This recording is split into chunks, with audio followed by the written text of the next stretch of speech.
Okey, baiklah. Ini adalah untuk amalan 5, iaitu menggunakan satu sensor IR untuk mengesan pergerakan menggunakan dua LED L1 dan L3, satu buzzer dan juga paparan LCD. Untuk LED 1, apabila atau cara dimuat naikkan, LED 1 akan terus menyala, manakala untuk L3 dan juga buzzer akan hidup sekiranya ada pergerakan yang dikesan. Okey, baiklah. Ini adalah program yang telah saya tulis. Sekarang saya akan muat naik ke Arduino.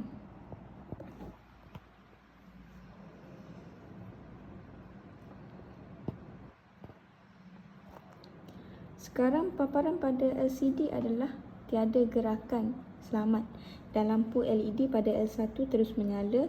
Ini kerana tiada gerakan dikesan. Sekiranya saya memberikan baiklah, sekiranya saya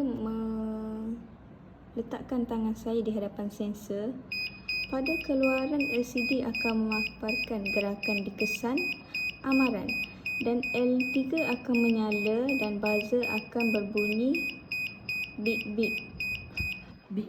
Apabila tiada gerakan dikesan, LED 3 dan buzzer akan mati dan paparan pada LCD akan berubah semula kepada tiada gerakan, selamat.